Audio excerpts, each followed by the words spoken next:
Kamusta mga idol? Welcome back sa ating channel kung saan pinag-uusapan natin lahat ng tungkol sa ating furry friends. At sa episode na ito, tatalakayin natin ang isang tanong na baka matagal na ninyong iniisip. Bakit nga ba may buntot ang mga pusa? Akala natin na simpleng accessory lang yan na pangdagdag cuteness, pero teka, may mas malalim na dahilan pala. Kaya kung curious ka, stay tuned hanggang dulo kasi baka ma-surprise ka sa mga sikreto ng buntot ni Kitty. Unahin na natin ang pinaka-importanting role ng buntot. Balanse. Kung napansin nyo, parang trained acrobats ang mga pusa. Akyat sa bubong, lakad sa makitid na bakod, tapos biglang talon ng parang walang kahirap-hirap. Ang sikreto, ang buntot nila. Ito ay nagsisilbing timon o manibela. Para silang may built-in stabilizer. Kaya kapag lumiko sila o bumaba mula sa mataas, ang buntot ang nag-ayos ng direksyon ng katawan nila para hindi sila sumemplang. Pero teka, hindi lang pala balanse ang buntot. Isa pa itong wika ng katawan.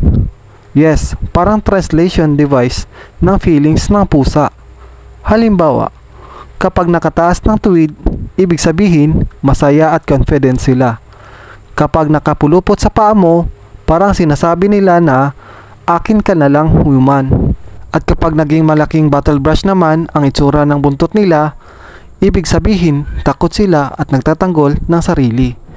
At kapag pumapagaspas left to right, ibig sabihin inis na sila at baka gusto ka na niyang kalmutin. Kaya kung marunong kang magbasa ng kilos ng buntot, para ka na ring marunong mag-translate ng cat language.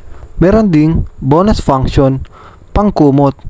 Kapag malamig, mapapansin mong iniikot nila ang buntot nila sa katawan o sa mukha nila habang natutulog. Parang built-in blanket. Ang cute tingnan, pero functional talaga ito dahil nakakadagdag init at proteksyon. Survival tool na ginagamit ito ng mga pusa kahit nung unang panahon pa. Kaya kung susumahin natin, ang buntot ng pusa ay hindi lang palamuti. Isa itong kombinasyon ng balanse, komunikasyon, proteksyon, at pampakilig kasi ang cute nilang tingnan kapag naglalaro o natutulog. So ayun na nga mga idol, mystery solved. Ang buntot ng pusa ay hindi lang simpleng buntot, kundi napakahalagang parte ng kanilang buhay. Kaya sa susunod na makita mo ang pusa mo na nagwawagayway ng buntot, tandaan mo, baka may sinasabi siya.